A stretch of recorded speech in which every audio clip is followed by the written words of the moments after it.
So I played a little bit of the original Prey, um, and I remember back then I was still at Arcane, and it was the time where it was really hard. We had to scramble with so many stuff. So I did not, I never finished it. I played it at the beginning, and I kind of liked its quality. Um, it was not like directly the kind of games that that the reason why I didn't finish it is because I could see what was cool about it, but I was not like I didn't want to. I had so little amount of time to play a game from start to finish that I would keep it for a Fallout or this kind of game, right? Hmm. So yeah, I did play. And what was the other name? What was the name of Prey? Yeah, what would you have liked to have called Prey had you not had to kind of toe that line? Yeah, we had thought of Star Seed, and we had thought of Typhoon I liked. That one I'm aware of. Starseed. That's a new one to me. Yeah. Yeah, because it was the backstory of this was that there was this apex somewhere that was basically throwing seeds, throwing a little like mimic, basically isolated, hoping that it would develop to big enough to develop the full ecology and then call the apex so that it can. That was a seed, basically the seed that came from the stars. The apex, like when that pops up in the game, that like it's just a giant Lovecraftian monstrosity that just covers the entire station. And Yeah. I remember when that happened, I was like, my goodness, the possibilities of like this species or whatever and all this stuff. Yeah, I love that game. I can't believe it. And that was such a nightmare to develop because bosses are our weakest point, I think, and we knew we had to make something big then.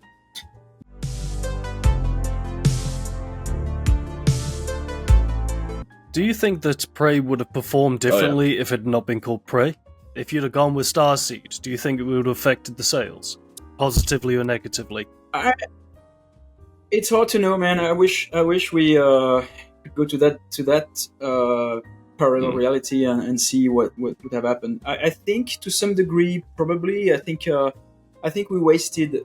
Calling it Prey was just a total mistake in so many ways, and I've done absolutely everything I could to fight that. First of all, because I didn't want to be part of that drama with Humanhead, where we were accused of stealing their IP, etc. It's like, believe me, we never wanted that, and it was bad for them as well, because now when people say Prey, and nobody knows if we talk about the first one or the second one.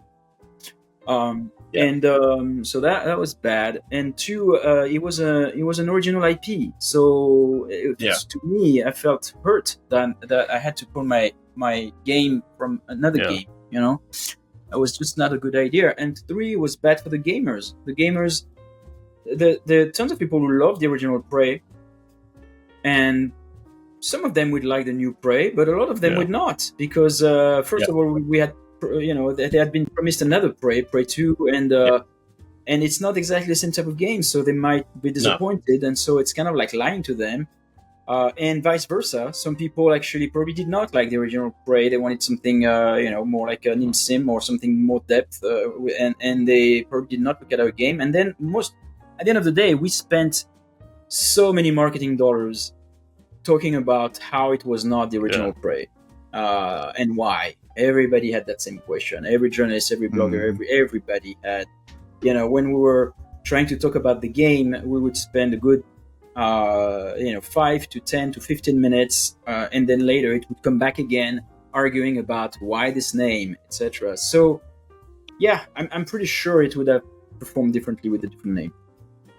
All right, we got Connor Kirby, and his question is: Warren Spector once called narrative and immersive sims appropriately constrained, but one of Weird West's many achievements is its elasticity in that regard, typified in the story persisting through loss of any mortal NPC.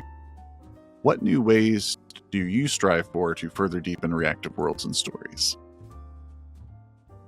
Yeah, so it goes back a little bit to what we discussed earlier with AI. That would definitely be fantastic to have AI use common sense, because common sense doesn't exist in AI for video games. It's all systems that try to recognize things and they do their jobs. Oh, if I hear a sound, I am supposed to respond. That's what AI Right. is in video games. It's really a script. That's what it is. Hmm. So if there was actually true AI with common sense that actually can read a scene and say, at this moment, just that thing happened, therefore there should be this reaction from the world, or the newspaper tomorrow is going to say that story because it was an interesting one. I mean, that would be mind blowing.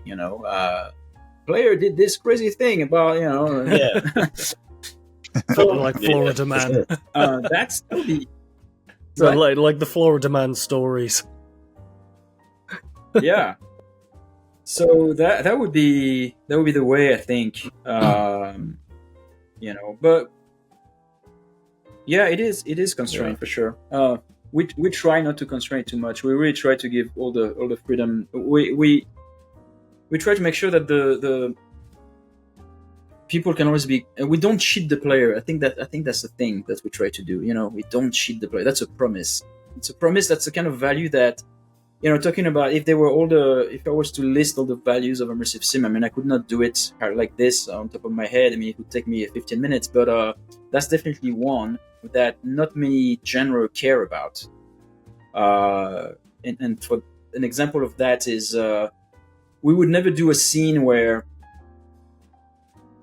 you enter a room and the villain is here, and we take control of the player, and the villain is wiggling his thing at you that you're supposed to find, and then he'll slowly leave the room, and then spawn some enemies behind him. Here's the MacGuffin. Go get it. Like, Yeah, that's a very anti-immersive moment. But many games do that. So and for good reasons, because it makes storytelling easier. But not the player story. I think what's strong about immersive sim is that it's almost like a film noir. Everything is from the experience of the viewer. The viewer and the character are one, and there's never ever a moment where we tell you another story that you're not currently part of. Mm-hmm.